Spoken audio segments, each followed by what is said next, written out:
Hello. And well, welcome to Never Not Creatives Asking for a Friend. I'm V, as the four of you know, but everybody else doesn't know. And we're actually having a room full. Everybody on the panel today is from Birmingham. So it's a Birmingham discussion day, I guess, which it's never happened for me before. And I've yet to go to Birmingham. Before we dive into all these questions we have for you, I just have to do some housekeeping and just some upfront, and then we'll dive in. In case people don't know, this program exists because we wanted to create a safe place where you can ask the unaskable. The questions that you're worried about may change the way people treat you at work or affect the opportunities that might be given to you.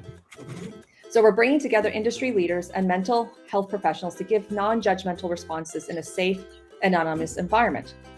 And before I further introduce our guests, I have a little bit more housekeeping.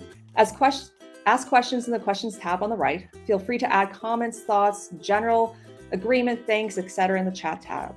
And if you need more immediate help, consider getting in touch with any of the following resources I can put in the chat. We have one of our partners called Mentally Healthy. And then also I do have a caveat. Everything that we do with Never Not Creative is volunteer run and essentially unofficial. We're a bunch of people using the community to come together and tackle the challenges our industry is facing. So with that in mind, also remember that with this being anonymous, we don't have the context for your questions. Everyone's situation is different. Hopefully the advice you do get is something to consider as you also seek help, either professionally or casually from others. If things are getting very serious for you, you should absolutely seek professional help, whether that's financial, legal, or mental health related. So now we have all the bits and bobs out of the way. I'm first delighted to welcome Dan Alcorn. Dan is a designer, front-end developer, and event organizer from Birmingham. By day, he's brand and communication design lead at the digital agency Substract, focusing on delivering digital products for arts and cultural institutions. In his spare time, Dan is the co-founder and co-director of the amazing Birmingham Design, a community for designers working in and around the West Midlands and organizers of the annual Birmingham Design Festival. Luke Tong is a graphic designer, lecturer, and events wrangler from Birmingham. He specializes in identity and editorial work for brands, agencies, and charities. As an introvert, he finds it ironic to now spend most of his time on some sort of stage. He's a visiting lecturer at Birmingham City University and co-director of Birmingham Design, the organization responsible for the Birmingham Design Festival and GLUG Birmingham. And then for our psychologist in the house today is Dannielle Haig. She is qualified in business psychology, counseling, and business coaching. Dannielle is highly accomplished in understanding and analyzing human behavior. Her areas of expertise in academic research lie in the analysis of leadership personalities, mental resilience, and well-being, which is the topic for her PhD thesis, and has also seen her developing a commercial psychometric test with a world-leading business psychologist. Dannielle is a highly regarded training and workshop facilitator who works with the world's largest organizations and brands. She is also a retained coach for many organizations where she develops leaders as well as promotes well-being for all. Dannielle has a broad depth of knowledge around leadership psychology and well-being in the workplace, and is truly passionate about educating others to reach their potential. So with all that aside, ready to dive into all these questions, because I know beforehand we're saying that the three of you are saying, whoa, they're all very meaty and heavy. So hopefully I can just dive right in. You're all good? Yeah, absolutely. Go for it. Okay, so I think I'm just gonna start with that first question we had, which is probably very about hybrid working.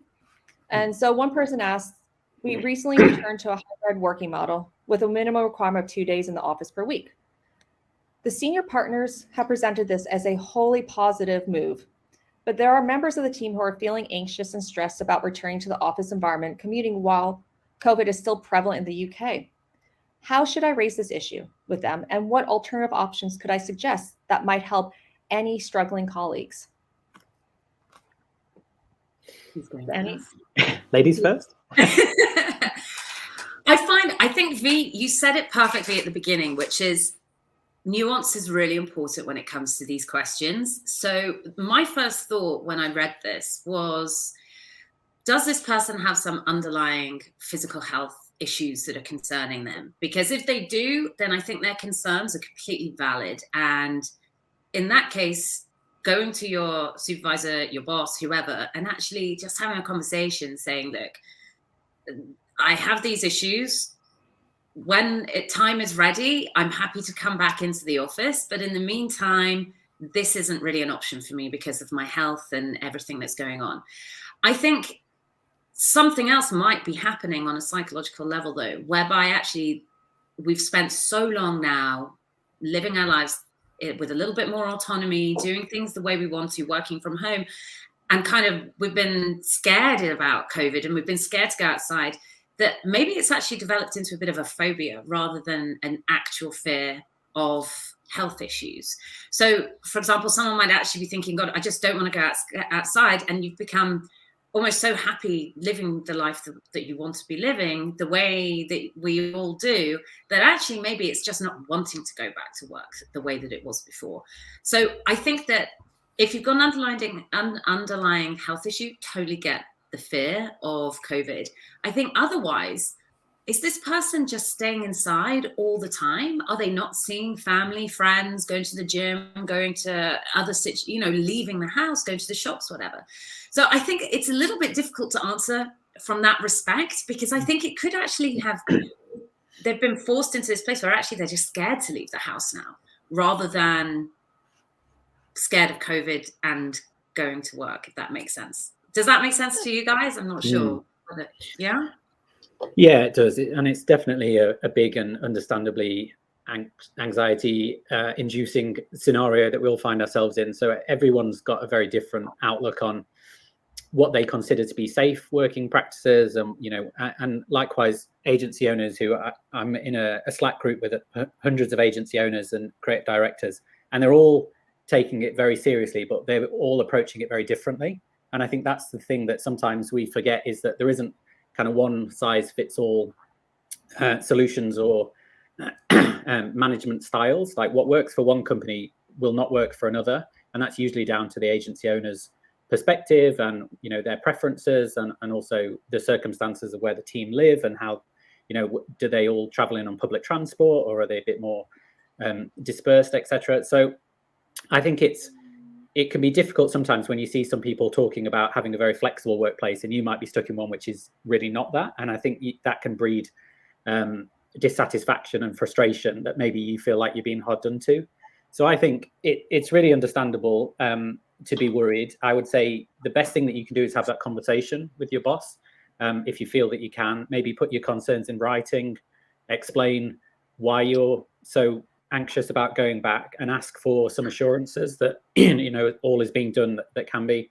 Maybe there's increased measures that they could put in place at the workplace to help allay some of those fears. But I think it's very normal to be anxious. I think everyone's anxious about COVID to some degree or another. It's how much that then controls what you're prepared to do and where that line is between your autonomy as a worker and the company that you've chosen to work for, who they pay the bills, they have a say as well. So you can always vote with your feet if you're really not happy. But I think there's a long process before you get to that stage where it needs to be in dialogue and discussion where you're raising those concerns. I think it's important to find out what the benefits are for the company as well. What they would consider the benefits are for the company for everybody being back into the office. Is it increased productivity? Is it a sense of togetherness? Is it team building? Are all those things kind of missing in the current way they're having to do remote work? Because knowing what they hope to gain out of everybody being back means that you can potentially put in counter arguments or things in place that subsidize those issues. I mean, for us, it's been completely optional to go back to the office, but I think that's mostly because everybody has found that the hour-long commute that most people have to take to get there is far less productive than just logging in at home and doing everything via Zoom, even though it took us a very, very long time to get productive in the first place, and a bunch of procedures needed to change, and we're probably still not completely there in terms of a lot of the things that we do aren't as productive as when they were when we did them in person, especially when it comes to doing things with clients and meeting with clients, having discovery sessions with clients. I don't think we're sort of at a position where we're comfortable doing those remotely in the way that we were in person. But the flip side of that is that we used to have to do those sessions via flying out to America or even down to Plymouth, which is, that's a really long way from Birmingham. That's like 4 hours on a train and an overnight. So in a sense, it has made us a lot more productive being remote, and it should do. But yeah, it's just trying to present that argument to the boss and trying to show what the company gains from actually trying to be as flexible as possible.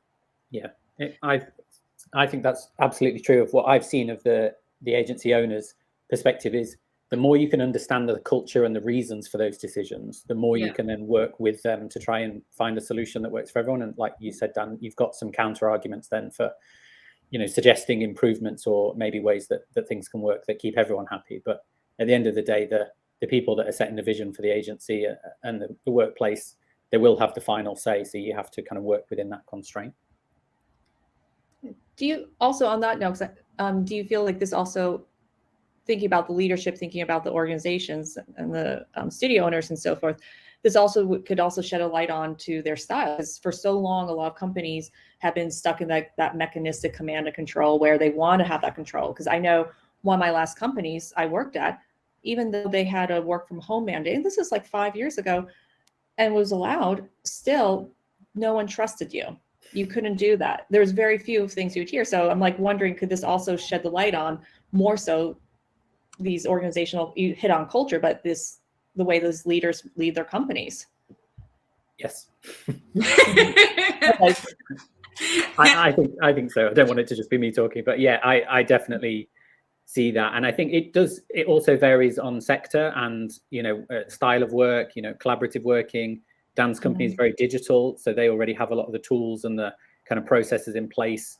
Other agencies that are maybe a bit more traditional or old fashioned or much bigger have found it much harder to pivot to remote and, the digital way, sometimes even just down to making sure that everyone's got the right machines at home. And there's all sorts of infrastructure concerns and things. But I think at the root of it largely is trust. And it's that understanding of if you're really looking after your staff and you're trusting them and they're working hard for you because they love their work, they'll, you're already trusting them, and it's much more likely that you're going to trust them to do that out of sight.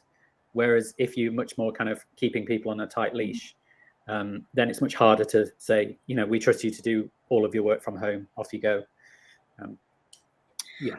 I think absolutely. And so I've worked with organizations across all sorts of industries. I did actually used to work in recruitment in the design industry once upon a time, weirdly enough, not very successfully, to be honest.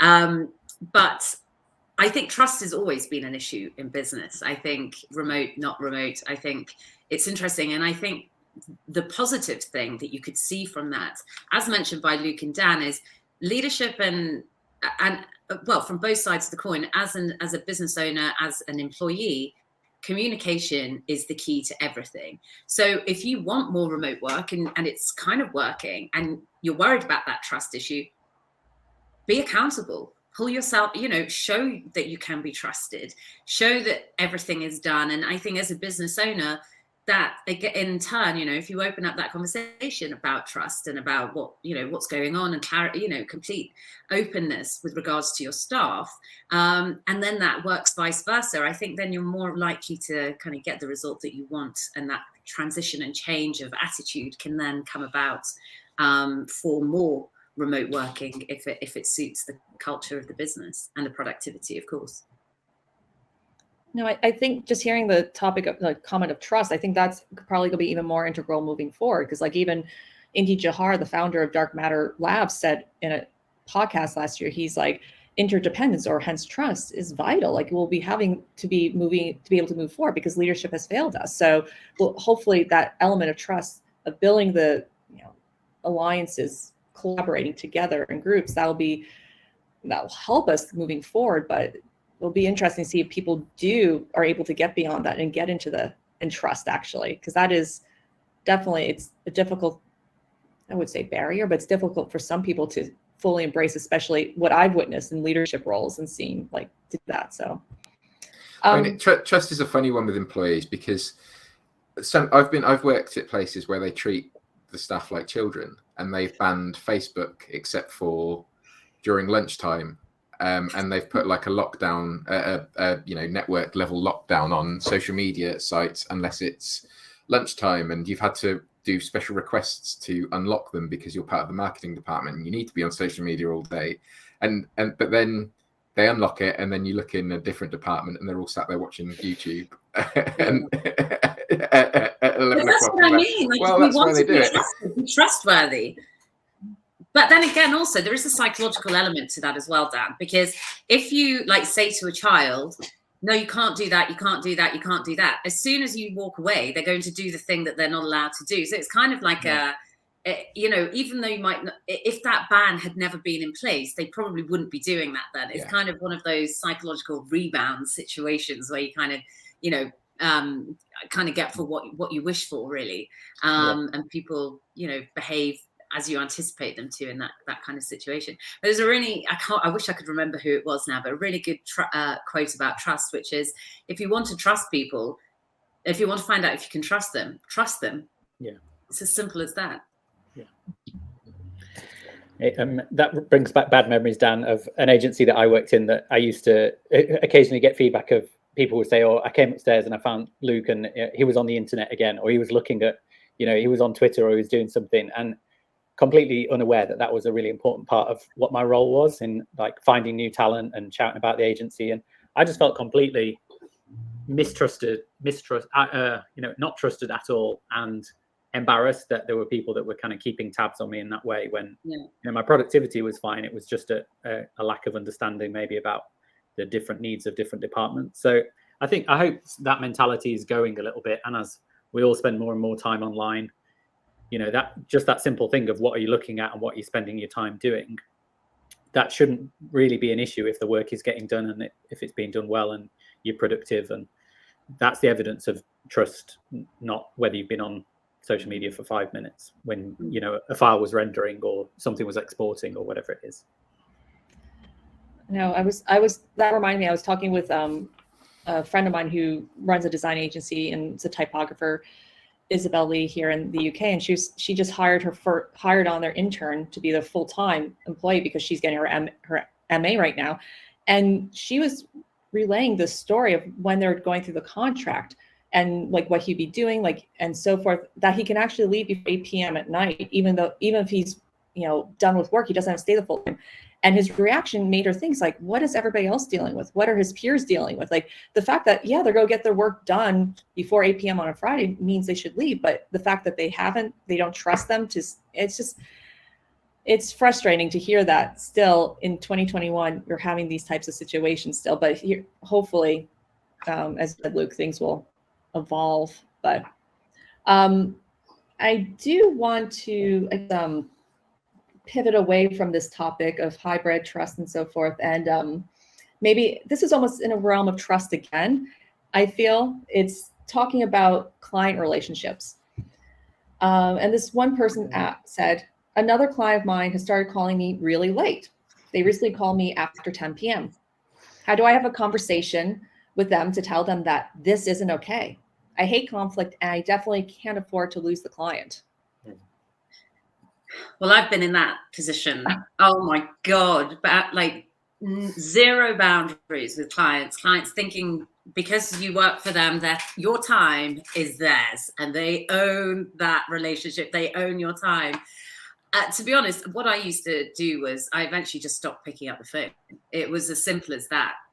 And they learn pretty quick, like that's not an acceptable time to call or be WhatsApping in the middle of the night and all sorts of different things. I think it's about, I would say this comes from, as a business owner, I totally get it because every client is important. And the behavior of dropping your boundaries comes from a place of fear because you're scared you're going to lose the client, you're scared X, Y, and Z. But actually, I think if you take ownership of that situation, set the boundaries, have the conversation, I won't be available after this particular time, unless it's, obviously an absolute emergency and you're on a deadline or something's happened, totally understand. But other than that, I think it's just about making it very clear that you work till this time and then you're not available. I ended up just getting 2 phones. So now I have the work phone and a home phone. Work phone at the end of the day gets left on my desk and I pick it up the next day. If someone has an emergency, you know, I'll probably read my emails or something secretly. I know I shouldn't, but I would. So I would see if something was going on. But I really think it's just about reducing your accessibility. Probably having a conversation about it as well. I know it's uncomfortable, but most people are rational and good.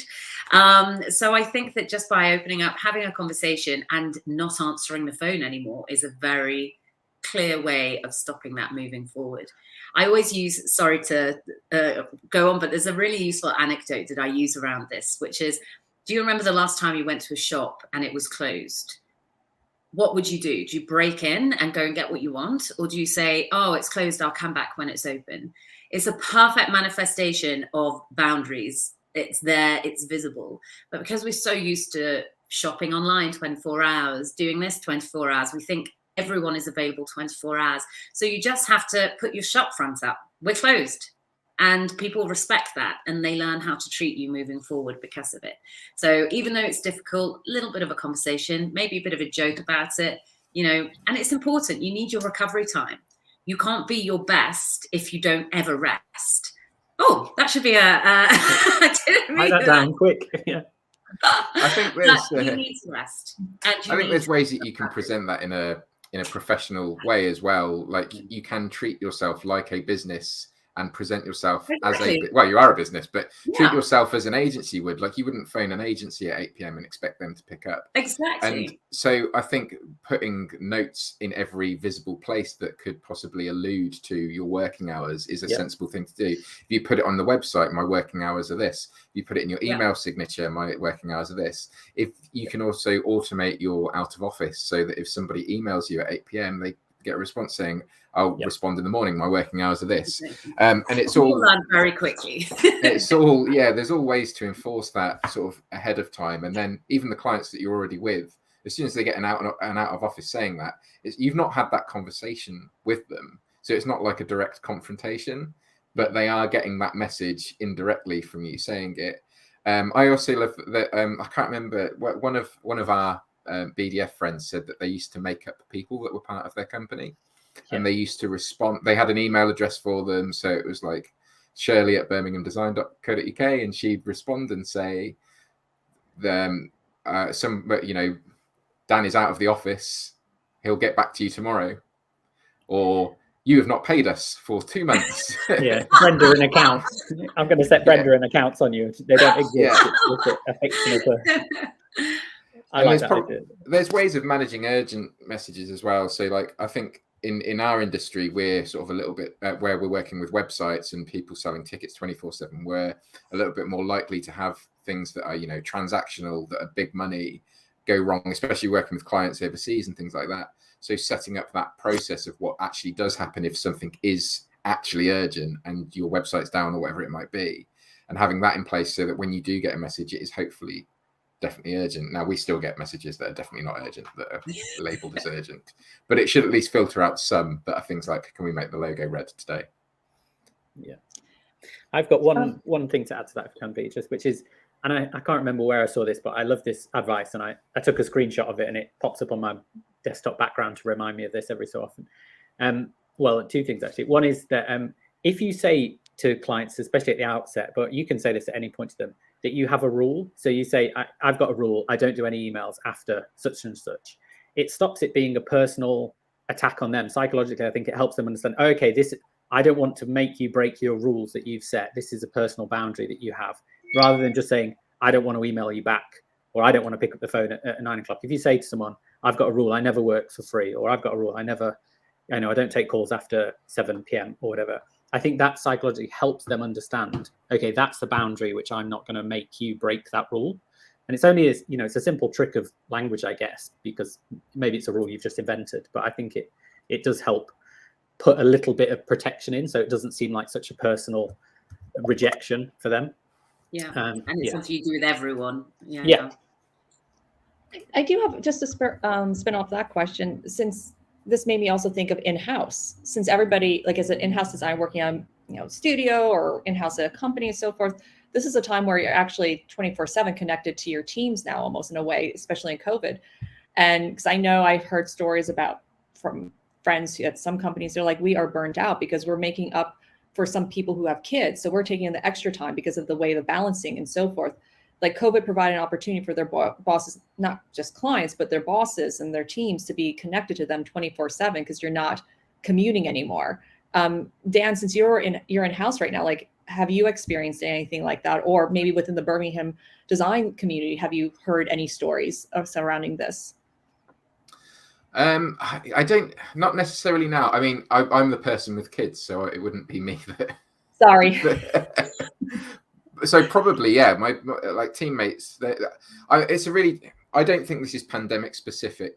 The issue with children, because I have a general issue with companies expecting work outside of hours, and not only expecting work, but expecting learning and discovery to happen outside of hours as well, because that is always going to favor the people who have less commitments.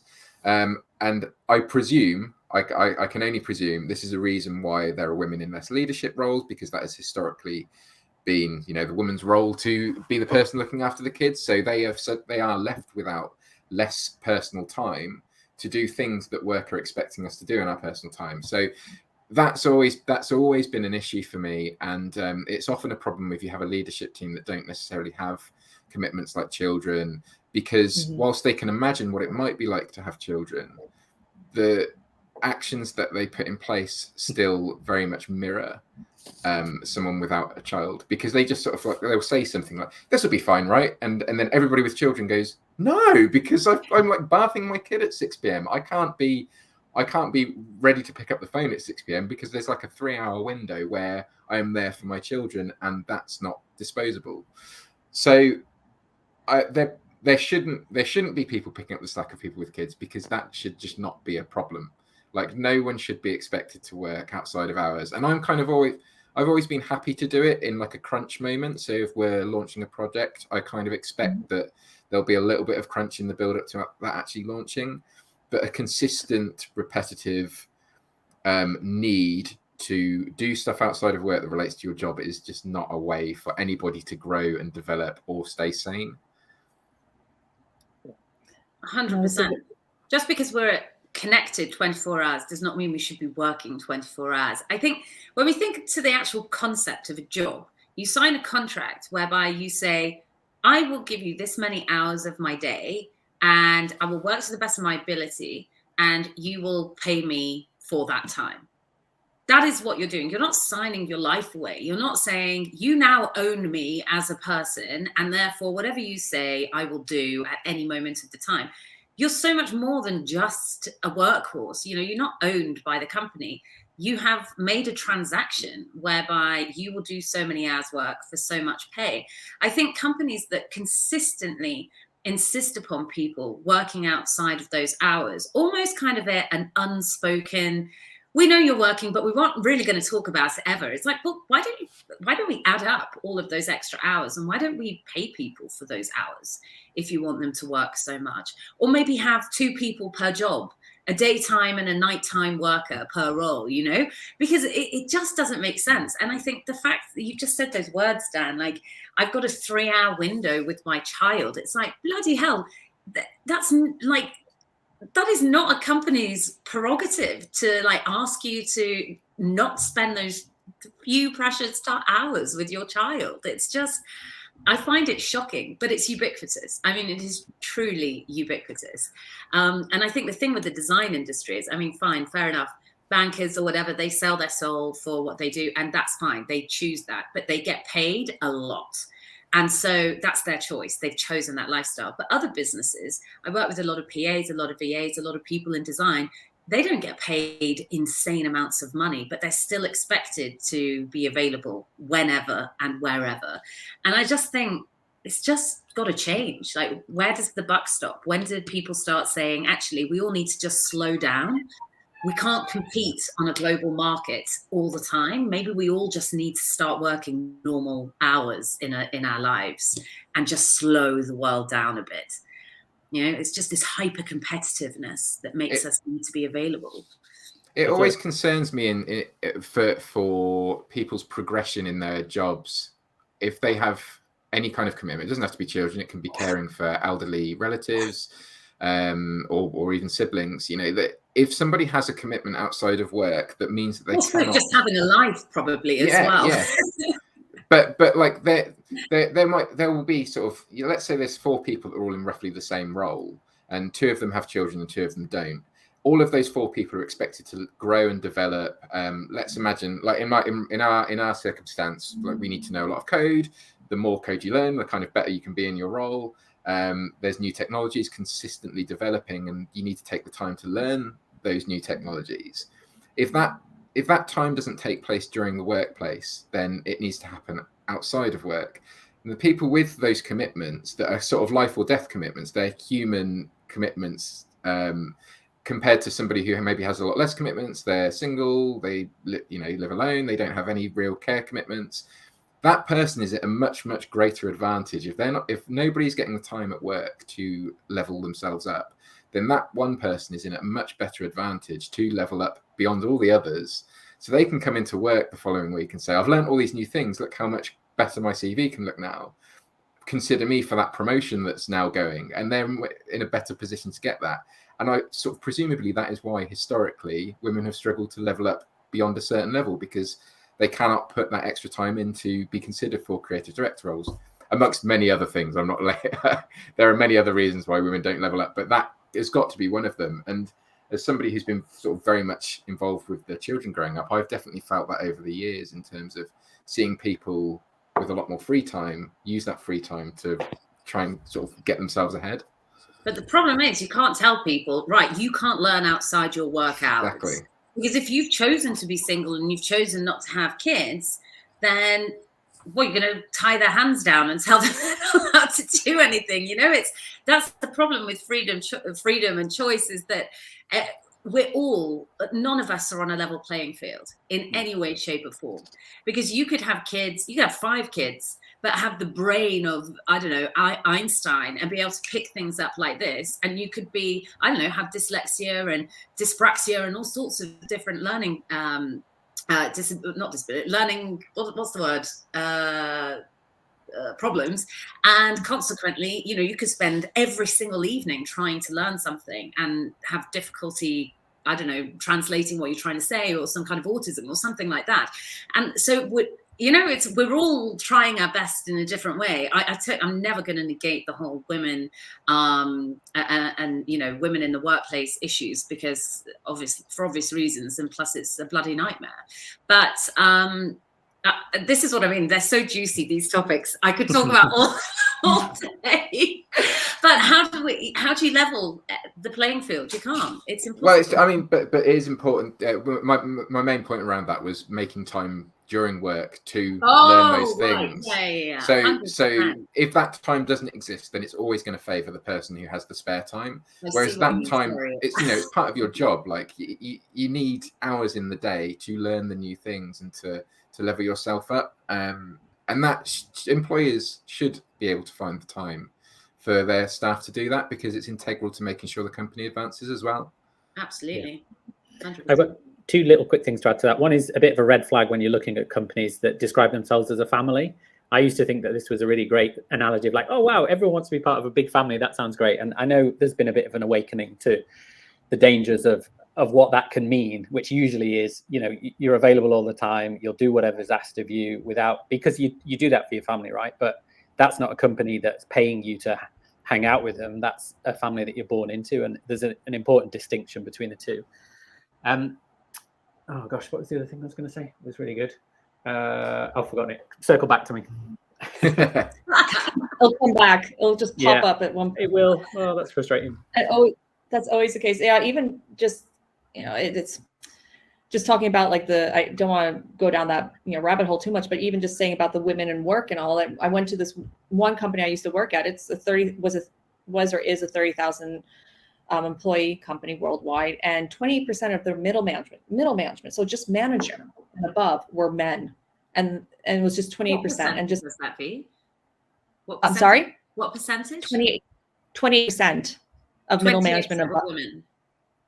Yeah. So it was reasonable, but still just knowing how broad and how many women work there. And it was a company that was for learning and development. As you know, Luke and Danny probably are well aware which company it is, but still, it was sort of shocking. Well, I think it's interesting what you say though, and this ties in with what Dan was saying, because if you don't have women at the top, then you don't have people making changes, systematic changes that support parents, that support women. Because if you're not a mother with kids and you're not used to that, how can you ever even imagine what it's like to have that mental pressure, or a father with kids, or whatever it might be? If you don't live it, how do you know it? As Dan rightfully said, you can imagine, but you need people guiding systematic change who are affected by systematic change. In a previous job, I in my first sort of like maybe 2 months there, in my personal review, I had I was at the time pretty much solo caring for my son for various reasons. He'd just been born. He was only maybe a year or 2 years old. But I was kind of working full time and also solo caring for my son and helping my wife out as well. And so it felt in a sense like being a single parent. And I was very much, I'd got this new job and I was, enjoying it, but I worked very much 9 till 5, which it should be fine. That should not be questioned. I worked 9 till 5. And I was doing well, and I had my performance review, and they said, "Oh, we're really happy with all the work you're doing. Your design work, great. You're really settling in well. You're a great member of the team." I was like, "Oh, great." And then they said, "You don't seem to be trying very hard to impress us." And I was like, "What?" And they, "Well, you go home at 5 o'clock every day. That everybody else is here till sort of 7. Why are you?" And I was like, "Is that impressive? Is that impressive that they've been able to stay an extra 2 hours?" It's impressive that they can't get their work done within a period of time. Exactly. Like, is that impressive? But that whole company fostered an ethos, and it got worse and worse the more I got there. And they cleared out all the staff. And then what I can just remember shortly before I left, one of them said, "I want to create an ethos where people don't even consider leaving their desk until 9 p.m." And that, as you might imagine, was a young white man in his mid-20s who said that, who had, pretty sure he had been to Eton, or was part of that university group. I remember what it was I was going to say, and it kind of segues into that nicely, which is when I joined the agency that I last left before I went freelance, which has now gone bust, so I can say what I like about them. They, the culture was toxic in a lot of ways, although there was some very nice people there.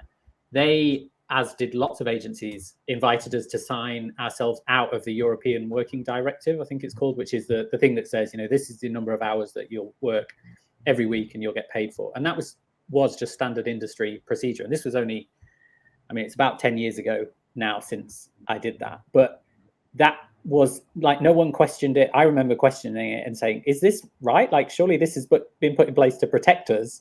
This, it says how many hours you're going to work per week before it's basically to stop unpaid overtime happening and people being exploited." And it was just brushed off as like, no, it's just, this is just what you do.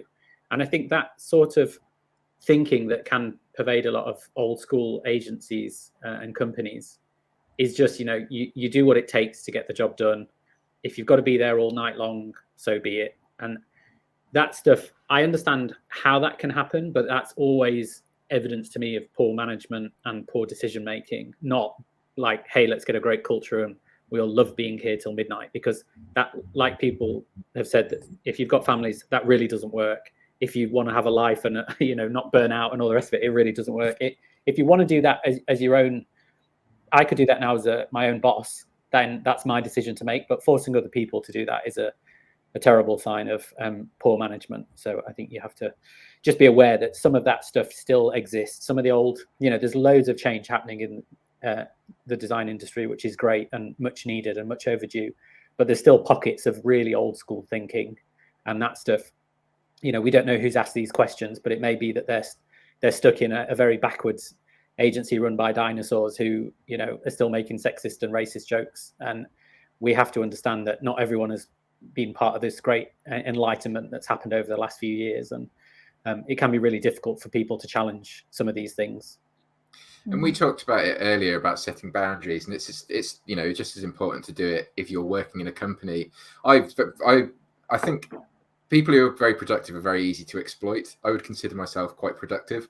I very much bought into that attitude once I was able to, that I should just be at my desk and just plowing through work and contributing to the company's success. And then when I left, I just thought, what on earth was all that for? I've gained nothing from doing that. I was frequently at my desk till 3 a.m, working on stuff, and I came away from it with a really bad feeling towards the company for various reasons, just thinking, why did I do that?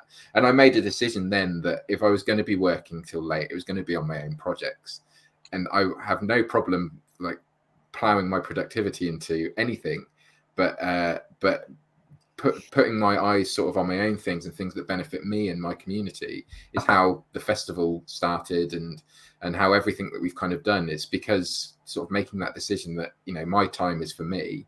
I'm happy to work in that time, but it's always going to be work that benefits me. And that also included freelancing. That's why I don't freelance, because I have the same attitude to it. It's not benefiting me really, other than with a little bit of money. I would rather be doing something that I'm actually really enjoying, even if it is sort of work. Yeah, well, that's better for you anyway. You should always have things in your life that you enjoy and that you're committing time and energy to, because it's not like working, is it? It's like, it's a passion. It's your like intrinsic motivator, and it gives you energy and joy and pleasure and all of those things that make life worth living, quite frankly. But I think the only last thing that I would say on this is, when companies need people to be working until 3 a.m, start hiring more staff. Like, you don't have enough people. It's as simple as that. You need more people to get your work done. You've taken on too much. Your business can't withstand the pressure. And if that is sustained, then they're just being greedy and not paying people, not hiring enough people and spending the money on it. It's so simple, basic. Yeah, the theory is simple and basic. Getting the agency owners who are, enjoying creaming off the profits of unpaid labour is a very difficult thing to get them to understand and see that practice is so out of date. So I think sometimes you do just have to vote with your feet if it's not changeable. You can only change so much culture. Well, as we're hearing the great resignation going on right now, so I guess that definitely follows that. I do want to, we're talking about culture and so forth. There's 2 questions I had in mind. I know we have not a limited time. So I think, especially since we're finishing up, Luke, I know you teach, the term is finishing up right now for Michaelmas or fall, and especially for graduates, what's going on, who've experienced 2 years in the classroom of really being in COVID, and then now going on to a new world. I graduated, I don't want to date myself, during one of the major financial crises in the last 20 years. Me too. There was 2. There's 2. So I can feel how daunting it is. So this one person asked, I'm graduating from design school this year, and I'm super anxious about how I will financially support myself after, not only in the context of COVID, but I don't want to be stuck in a typical graphic design job where I design emails all day. Any tips for new grads entering the workforce?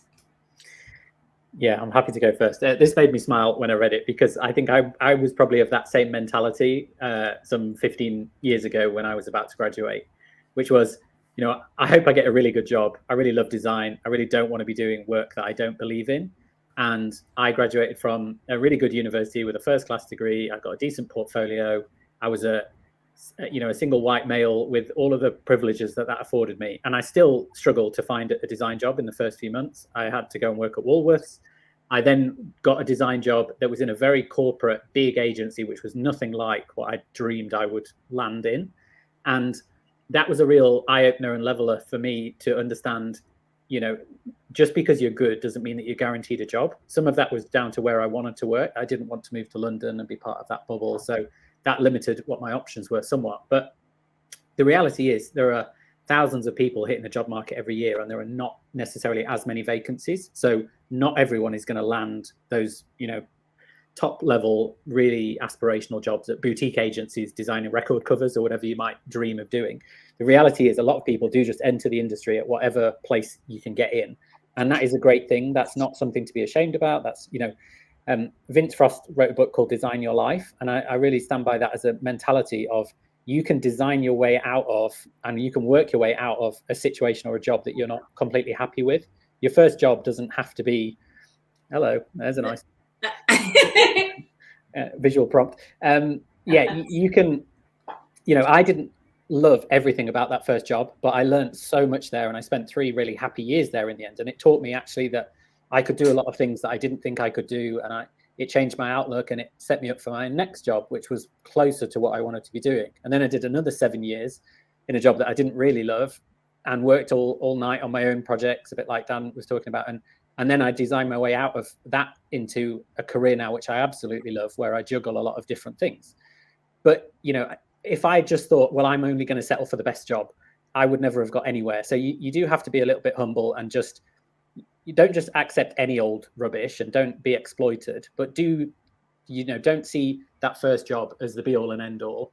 You may discover lots of things about yourself by taking a job that you didn't necessarily expect yourself to be in. And you can always be working on yourself to improve your hireability, your employability, working on your connections, your presence online, your portfolio. If you're stuck in a job designing emails, make them the best damn emails anyone's ever seen. That's going to get you either promoted or hired out of that situation. If you can, and you've got the time and energy, work on your own things at night, ask for opportunities. You can kind of design a way out of that situation if it's not where you want to be. And you might find that there's enormous benefits to being in that sort of job early on, because that's where you make all your mistakes, and you're paid to learn from other people and grow in confidence. So I would say don't worry, don't stress too much. There are plenty of jobs out there. Lots of people are hiring. Don't be too fussy, but do be fussy enough. And also, be honest with yourself, benchmark yourself against your peers and other people, and see there might be a reason why you're not going to get that super high paying job at wherever. And often actually the perception is, I want to go and work at Pentagram. It'll be amazing. I'll have loads of time and I'll be sat around reading books or whatever. But actually you may find that that's a much harder experience than working at a smaller provincial agency doing lots of different things, including emails. And emails are very powerful as well. So, not a bad thing to know how to design, as Dan will tell. I think, Luke, that was the best answer. I agree with you so wholeheartedly. First of all, congratulations to whoever finished with their degree. If they want to know about anxiety coming out of university, I left university with an undergrad in ancient Near Eastern studies. Try finding a job with that. At least, you have a relevant skills-based degree.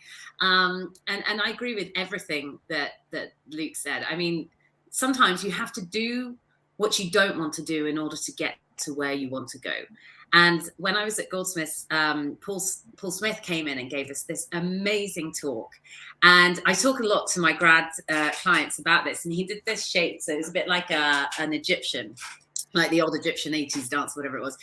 And he was saying about how he used to work in like a commercial, shop, Monday to Friday, in the evenings, and he hated it because he just didn't want to be selling all of these clothes that he didn't like or working for someone else. And in the evenings, he'd be making his designs and doing everything he could, saving every penny so he could have a market stall at the weekends. And he said, slowly but surely, this pays off to get to this. And I believe in that so much. I spent 10 years at uni doing everything I could to get to the position that I'm in now. But at the same time I was working, I was a receptionist. I was cleaning photographic studios. I was selling Pandora jewelry. I was doing anything under the sun so that I could get that education. I was living in Birmingham, going to London, driving there backwards and forwards 2-3 times a week, living all over the place, doing anything I could to get to where you want to go. I think if you want to get somewhere, you will get there. It's about having a plan. Where do you want to go? It might, no plan goes like this. It's like this. It's a wiggly line. It's all over the place. But just because you're not there now does not mean that you will not get there in the end. It's just determination and have patience. Not everything happens straight away. We want everything now, but it doesn't work that way. A girl said to me the other day, this is so funny. She said, I've just started my new role. I've just come out of university and I've got a grad job. She said, I pay for my rent, I pay for my bills, food, and I've hardly got any money to do anything else than enjoy myself. And I said, yeah. And she was like, well, what do I do? And I was like, you do what everyone else does and just carry on working till you earn more money. She was like, what am I supposed to do now? I was like, well, that's what life is. That's how it works. Why would you get paid more for something when you don't know what you're doing? But I feel like there's this incredible urgency with younger people at the moment. And the good things in life take time. You've got to mess up, you've got to fail, you've got to learn, you've got to fall over, you've got to get embarrassed, you've got to make a fool of yourself, and you pick yourself back up and you move, and all of these things. And that is what we call life, and that is what makes it interesting, and that is where you pick up, you know, all your skills and your tips and your talents and your contacts and all the rest. So take your time, be patient, and you'll get to where you want to go. That would be my advice. Yeah, I speak to a lot of graduates, and I completely echo that. There's such an urgency to be people that are 23 and calling themselves creative directors, and people that are really frustrated that they've not made it by 25. And I don't really understand where that pressures come from. I don't feel like I felt that maybe at the same time. I think I used to look up to my design heroes who were all grown-ups, and I could see that they'd had a career and they'd taken 20 years to get to where they'd got to. Whereas now I think there's this expectation, like you said, Danielle, people that are in their first job and they're like, well, why haven't I got all this disposable income? And why we all want the lifestyle that our parents live, but we want it now. And we forget that they worked their whole lives to get to that stage. Yeah. And I think, the economy and politics and all the rest of it is not brilliant at the minute, but there is that thing of just needing to be patient and just work hard and be consistent and show up, and you get somewhere as a result of that. And stop comparing yourself to people on Instagram. They are not real. This is all a facade. Do not believe it. It's rubbish. Because when the camera's off, that is not someone's real life. Watching people live these narcissistic facades is just extraordinary. It's also hard to not start comparing yourself to your peers as well. And if you see people that you went to university with, or your friends who have suddenly become senior designer, like far before you, or design lead, or whatever that might be, or creative, they've started their own agency. But you just need to plow your own. Is it plow your own furrow? Is that the phrase? Yep. Luke mentioned about not wanting to go down to London and go down to, and be part of that London bubble, and I had the exact same feeling when I finished university.